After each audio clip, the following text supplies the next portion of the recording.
He started off slowly. To begin, the first thing that we noticed was I was getting breathless really, really easy.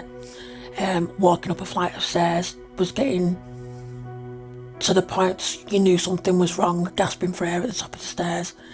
And my voice started to change. I constantly sounded like I had a sore throat. I went to see my GP, was telling him I didn't feel right, telling him my symptoms. They kept putting it down to anxiety and depression. Kept referring me for counselling, psychotherapy. Then it got to the point where I started to collapse. I felt like it was the end of the world. Reading up on it, I've become to realise quickly how serious it was, and that it was going to change everything.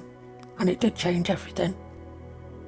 I have energy, but nowhere near as what I used to. I get tired really easy now.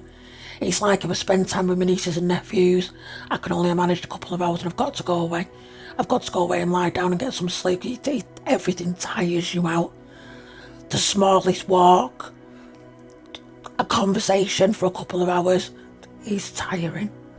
I'd struggle to get from here to the front gate without gasping for breath.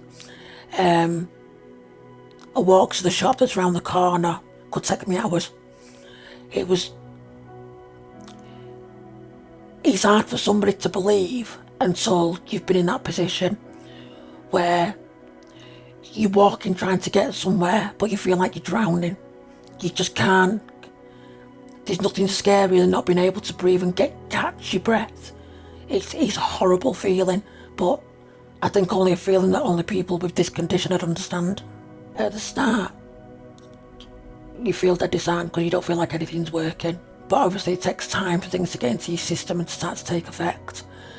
Once the medication did, and I was then put on the nebulizer as well, it was like a massive weight had lifted off my shoulders, because you start to feel like you've got energy again. You want to do things, you want to try things, you want to go out for a walk and push yourself. Whereas before you just didn't have the energy for it at all. It's got to be done every 3 hours. I start at 6 in the morning, and then every 3 hours till 9 o'clock at night, and I can have a break overnight. That's not an easy thing in itself, because sometimes I can be alright on it, and then other times it can hit me like a brick wall, where your temperature goes through the roof, really bad headaches and migraines, because it's opening all the blood vessels up, so he's doing what he needs to do, but there are side effects to it as well.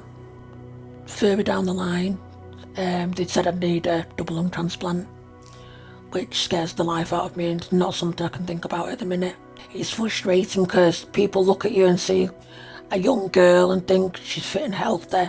I have a blue mobility badge for when I go out in the car, but sometimes when people see that blue badge and then see you getting out of the car unaided, without a wheelchair or a walking stick, you get the funny looks, and then where you got that from? There has been a few times where people have questioned me. People can be quite mean when they don't understand what's going on and what the condition is. People just need to be a little bit kinder and just think outside the box sometimes when they see somebody struggling but you can't put your finger on what it is. I know this is going to sound really strange. This is giving me a wake-up call. It's giving me the push to go out and do things I wouldn't have even dreamed of doing. It's taught you not to put things off. If you want to do something, do it. If you want to go somewhere, go. Don't put off till tomorrow, because you might not have tomorrow. He's made me not take things for granted anymore, and appreciate the small things like being able to get up and walk to the gate, or spending time with family and not being out of breath and being able to spend time with them. That's the most important thing now, definitely. Not stressing the small stuff anymore. If I could sum up the last few years and being diagnosed with this, I'd say it's life-changing.